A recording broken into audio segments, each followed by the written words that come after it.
Jangan lupa subscribe YouTube channel Metro TV News dan jangan lupa nyalakan notifikasinya.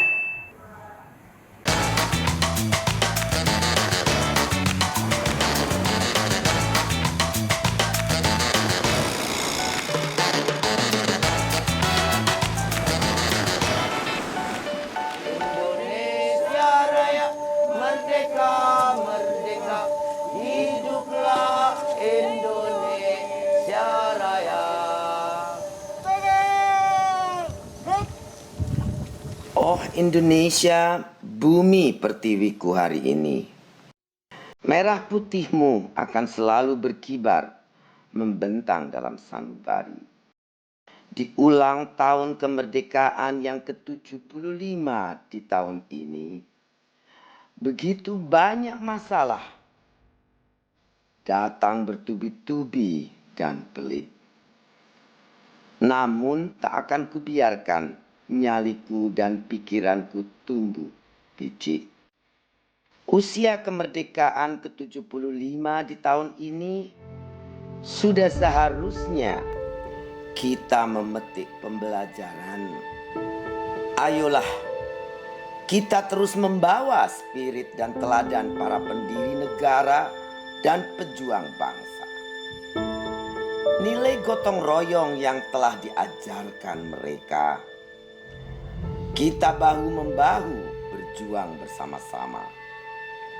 Dan terus menjadikan Indonesia bumi pertiwi bagi rakyat. Indonesia kaya akan keindahan alam yang menakjubkan. Mulai dari keindahan laut, pegunungan, dan budaya yang sangat beraneka ragam. Banyak hal yang bisa kita lakukan untuk memaknai dan merayakan Hari Kemerdekaan Republik Indonesia ini. Seperti Susi Pujastuti dan teman-teman komunitas Stand Up Paddle Indonesia. Mereka merayakan Hari Kemerdekaan secara eksklusif dengan melakukan pembentangan bendera merah putih di wilayah terluar Indonesia, yaitu Natuna. Kawan Susi, kita kembali ke Susi Cek Ombak. Di sini saya bersama kawan-kawan semua dari Paddle Group, Paddle Club Indonesia, apa namanya ini? Stand Up Paddle Indonesia.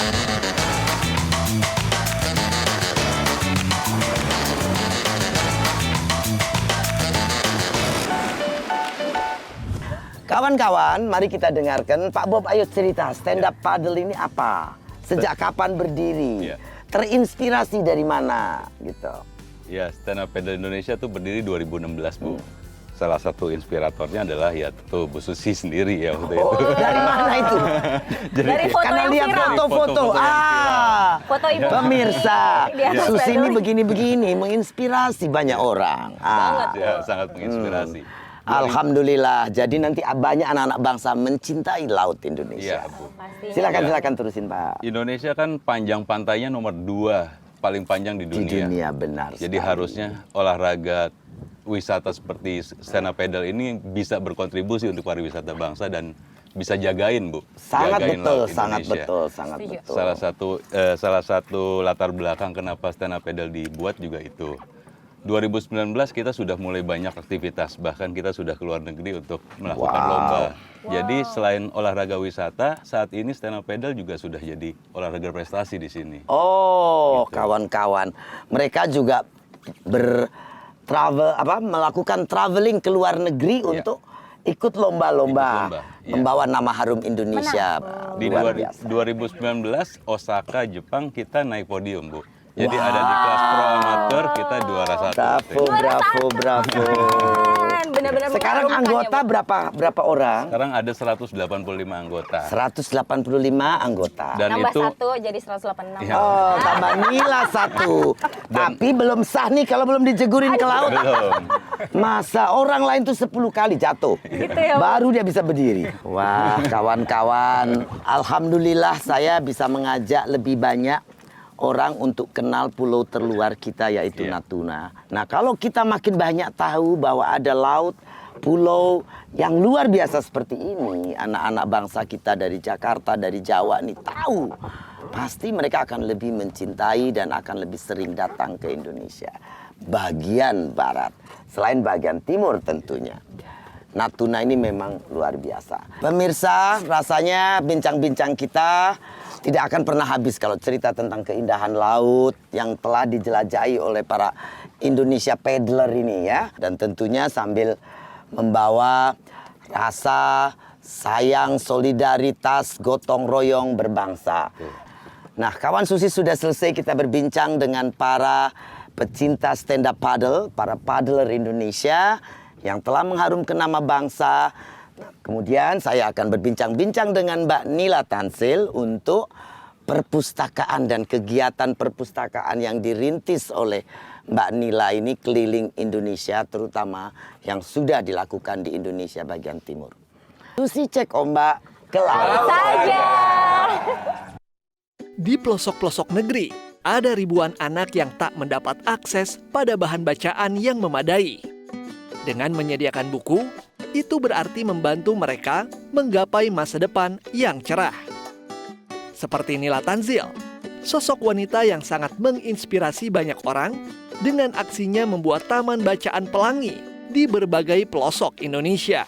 Berawal dari hobi traveling, Nila terketuk hatinya saat melihat kondisi anak-anak di bagian timur Indonesia yang masih kekurangan akses buku dan perpustakaan.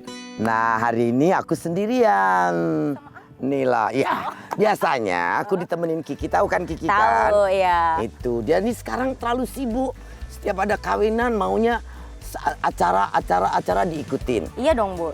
Dia cari calon pendamping. iya. Itu ajang itu, Bu, kalau si kawinan. jomblo satu itu emang pengennya itu, tapi ternyata pulangnya selalu sendirian. Aduh. Kagak pernah ada temennya gitu loh. Belum ketemu, Bu. Padahal dia ini rugi banget. Coba lihat ini keindahan Natuna yang luar biasa. Cantik banget, Bu. Cantik banget. Pulau Indonesia yang begini, banyak pulau Indonesia yang seperti ini. Setuju. Luar biasa.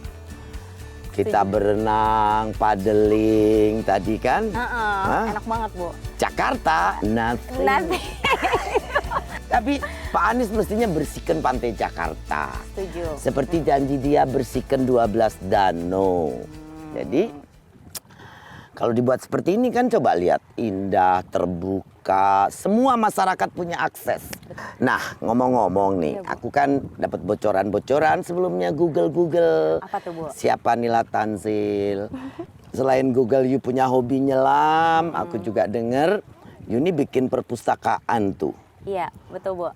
Perpustakaan di wilayah-wilayah Indonesia. Iya. Itu kan satu project yang luar biasa untuk anak-anak bangsa. So, please sharing dengan kawan Susi di sini. Makasih, Bu. Ya, jadi Taman Bacaan Pelangi itu memang saya bikin tahun 2009 awalnya.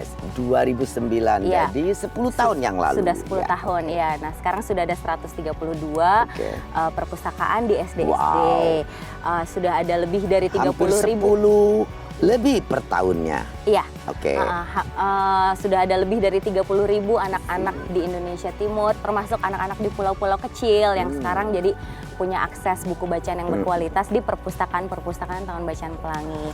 Luar Di 18 biasa. pulau, Bu. Ya, gitu. Luar biasa pemirsa. Nah, Wanita sekecil ini loh, kecil loh dia tuh. Tingginya saja cuma satu dagu saya. Tapi 132 perpustakaan sudah terbantu. Nah, sharing lagi pendanaannya tuh bagaimana? You kumpulkan uang segitu banyak untuk perpustakaan ini. jadi awalnya tuh saya bikin sendiri kan, pakai uang tabungan sendiri gitu. Nah, terus pas Tabungan ini didapat dari mana? Kan tabungan kerja. Saya kerja, Bu. Sebelumnya saya kerja di dunia korporasi, berkarir, I see. kerja di Indonesia, kerja di Singapura. Gajinya gitu. berapa ribu dolar tuh bisa bikin perpustakaan segini banyak? Hah? Lumayan, Bu. see. Buat berbagi kan ke anak-anak di Indonesia Timur. Kenapa? Ya soalnya saya pikir waktu kecil kan tuh saya suka baca. Terus ketika saya ke pelosok-pelosok, ke pulau-pulau kecil itu ngelihat anak-anak di sana SD nggak punya perpus. Terus saya inget waktu kecil tuh saya pulang sekolah selalu baca buku. Yap. Nah, ngelihat mereka nggak bisa ngerasain Baca, betapa ya. asiknya Benar, membaca itu sedih saya. Terus saya pikir mungkin saya bisa berbuat sesuatu untuk mereka. Ya udah saya bikin perpustakaan gitu. Nah, dari awal bikin sendiri, pakai uang tabungan sendiri, terus lama-lama saya share nih di sosial media kan. Terus orang-orang jadi tertarik untuk ikut bantu. Nah, akhirnya sekarang udah jadi yayasan Taman Bacaan Pelangi. Saya udah punya tim dan dananya itu dari CSR perusahaan.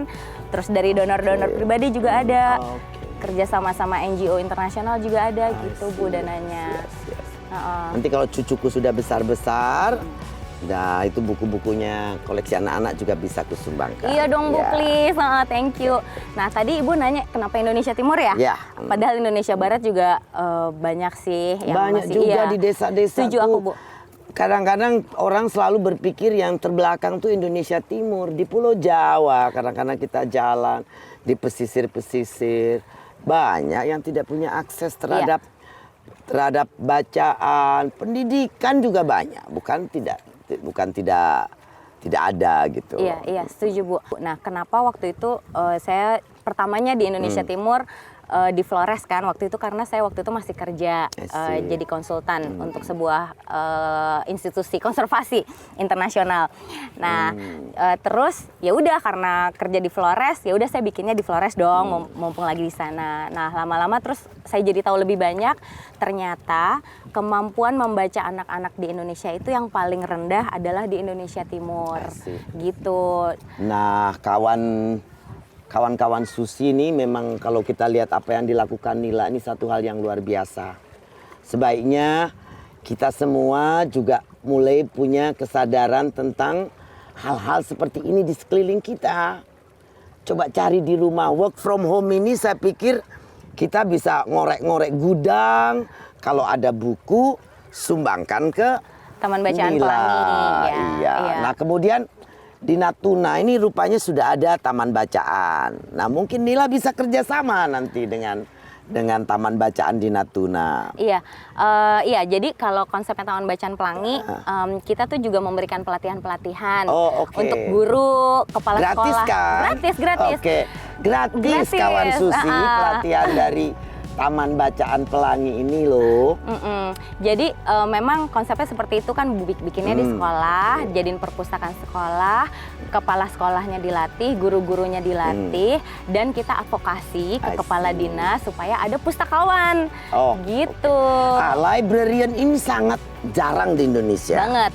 Ya. Nah barangkali itu penting ya untuk diberikan pendidikan ke masyarakat. Karena juga kadang-kadang cari buku kalau udah koleksi banyak susah juga kalau tidak punya librarian. Nah, Iya Bu. tadi kan saya tanya rintangannya nih. You belum cerita keberhasilannya sudah. Nah, rintangannya apa tuh susahnya? Oke, kalau ngomongin tantangan banyak sih Bu. Selain jarak ya kan jauh-jauh kan. Jadi daerah yang kita pilih sengaja yang remote ya. Ibu Susi tahu lah gitu.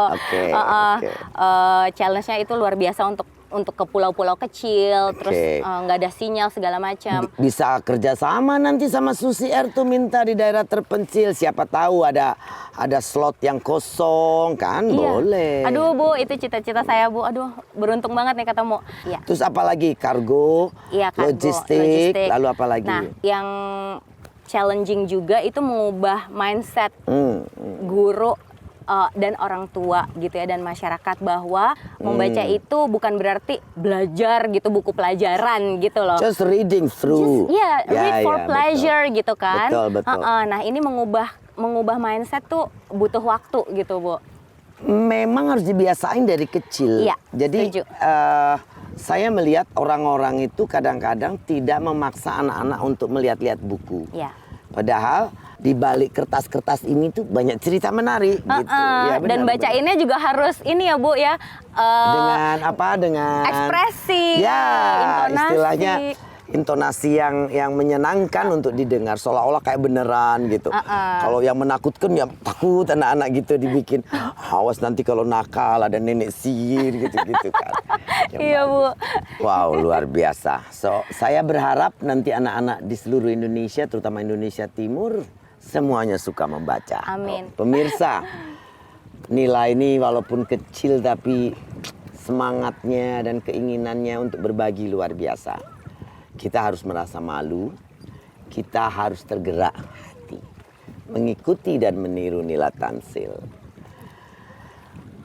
Nah, jangan kemana-mana, tetap di Susi Cek Ombak, ke laut saja. Suatu hari Bu, mungkin nggak tahu 30 tahun lagi kali ya, Indonesia tuh diidolakan seluruh dunia. Wah, gimana nggak mereka pada datang semua.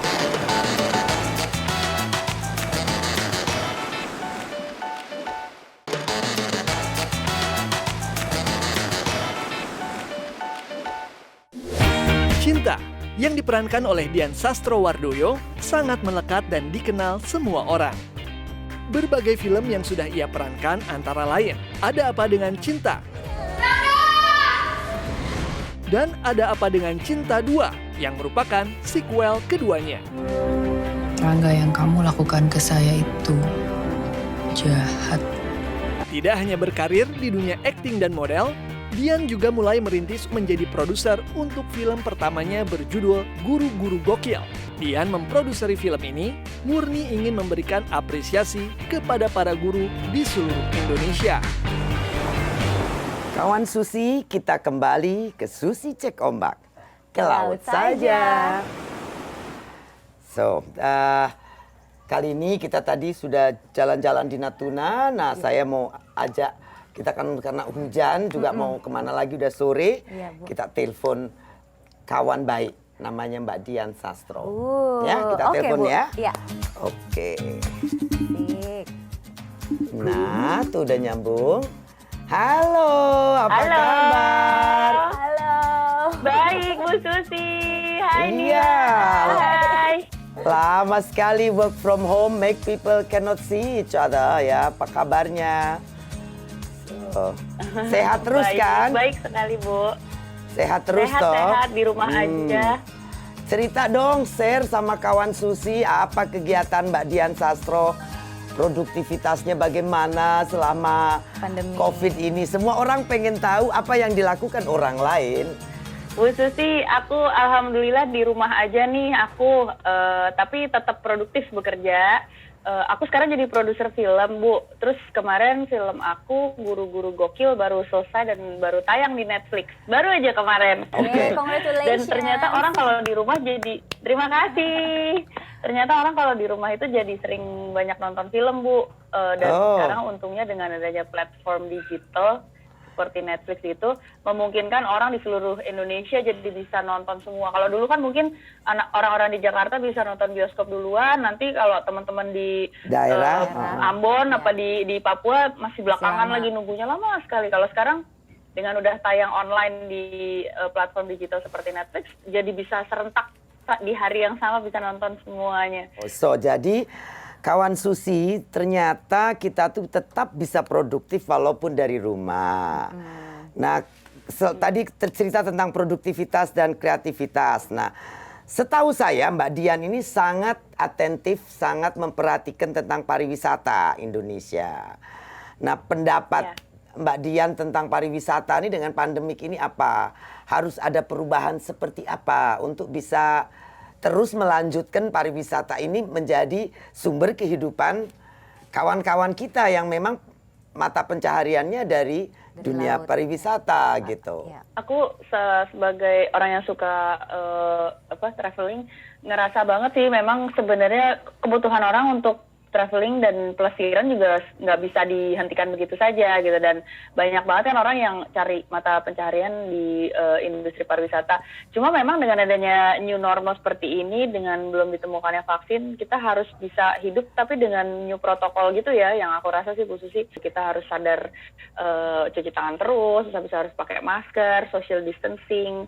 Jadi mau nggak mau ada beberapa adjustment sih yang harus kita lakukan sih Bu. Kalau misalnya kayak kita nih bagi tip Mbak Dian tentang kalau liburan sekeluarga nyaman dan aman untuk masyarakat umum tuh seperti apa misalnya?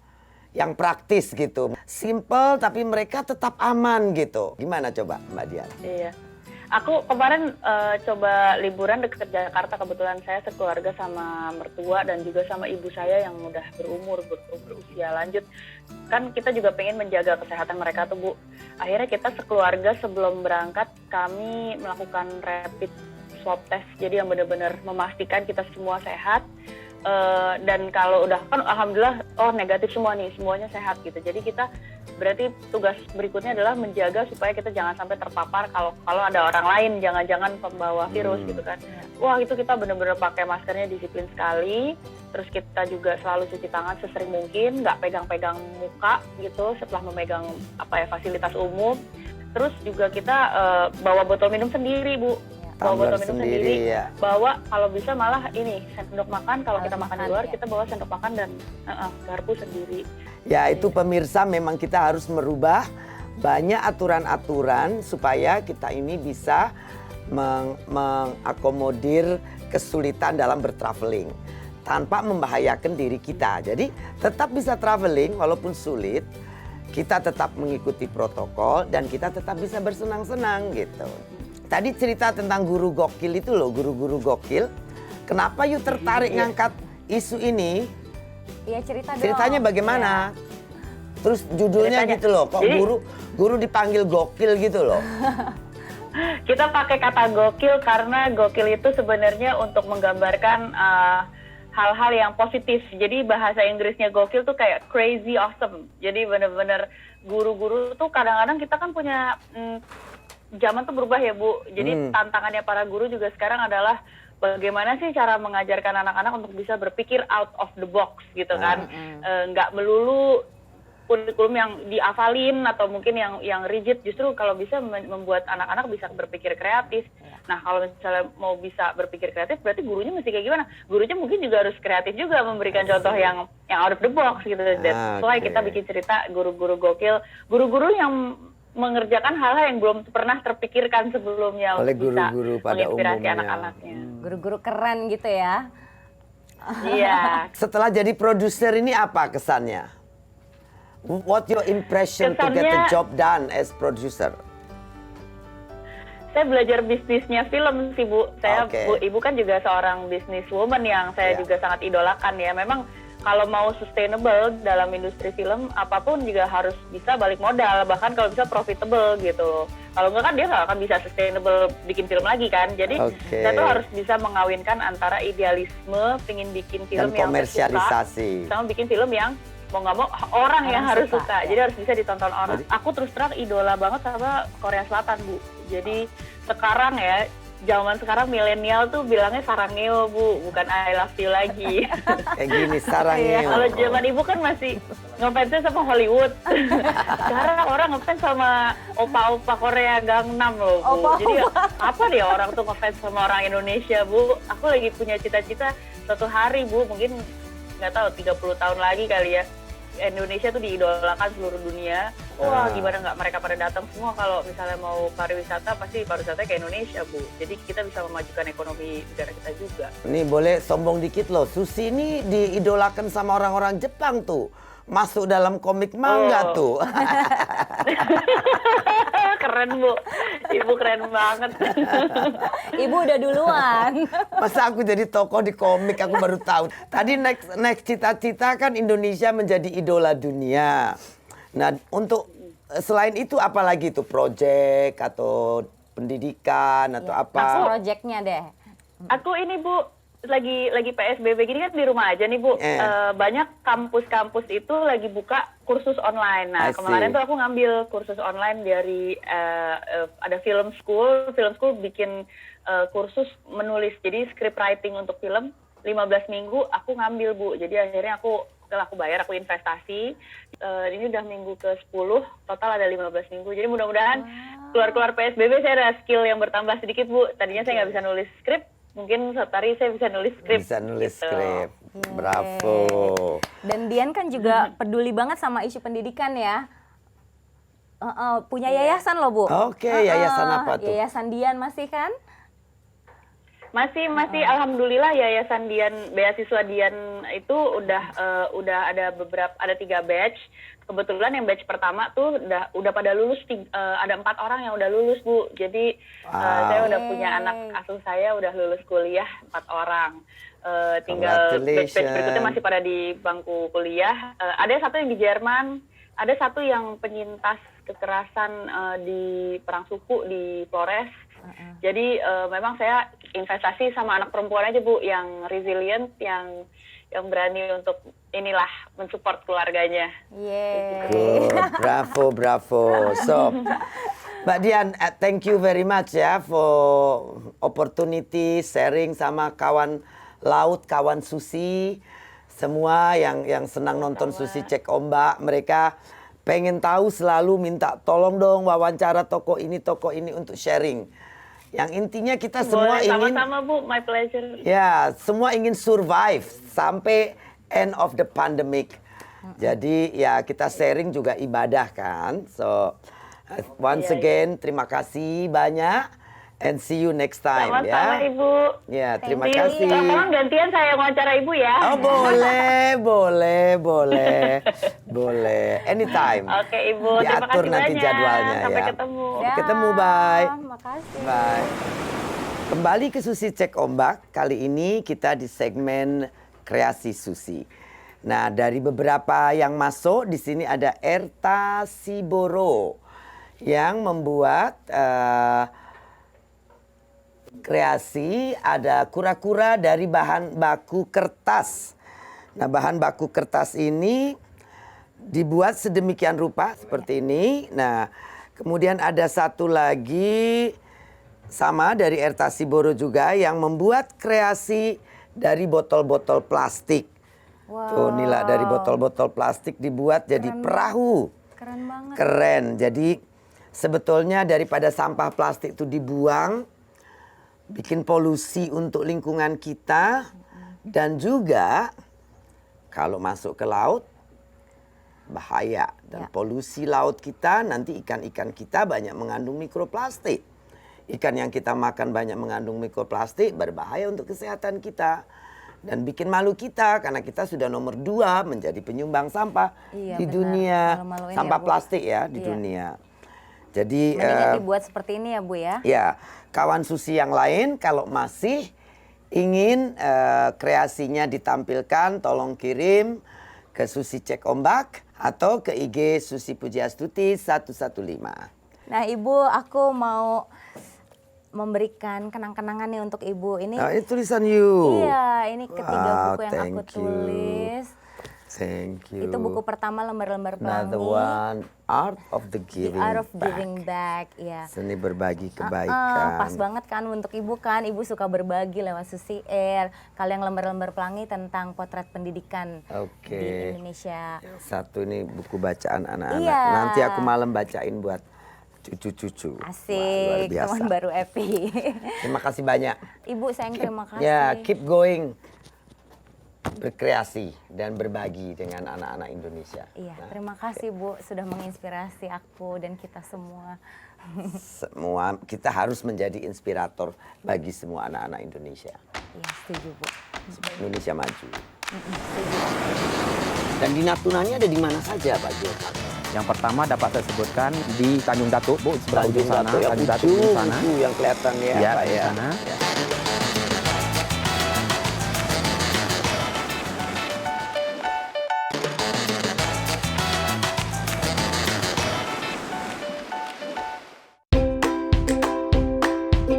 Natuna merupakan kepulauan terluar Indonesia yang menyimpan potensi kekayaan alam. Salah satu potensi kekayaan alam Natuna tersimpan dalam kawasan Geopark. Kini, Geopark Natuna ditargetkan menjadi situs Taman Bumi oleh UNESCO tahun 2021. Lalu, bagaimana upaya Natuna agar ditetapkan sebagai kawasan Geopark oleh UNESCO?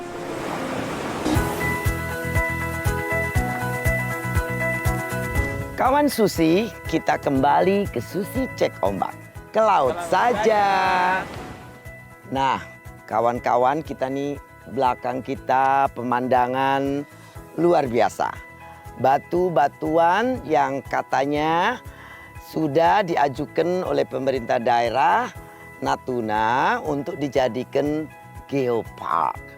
Nah, apa itu geopark? Di sini ada Pak Kardiman, salah satu dari tokoh masyarakat di Natuna, untuk kita bersama ngobrol tentang apa itu geopark dan apa yang telah dilakukan oleh pemerintah daerah Natuna untuk mengusulkan ya, mempromosikan geopark ini bisa diresmikan dan diakui oleh dunia.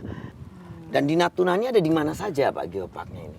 Untuk di Natuna yang sudah potensi dilakukan untuk pembinaan oleh pemerintah Kabupaten Natuna, yang pertama dapat saya sebutkan adalah geosite di Tanjung Datuk, Bu, sebelah ujung sana. Ya, Tanjung Datuk ujung sana. Itu yang kelihatan ya, Ya, Pak ujung ya. sana. Ya. Kemudian yang kedua masih di sekitar daerah sana, yaitu geosite Pantai Gua Kama.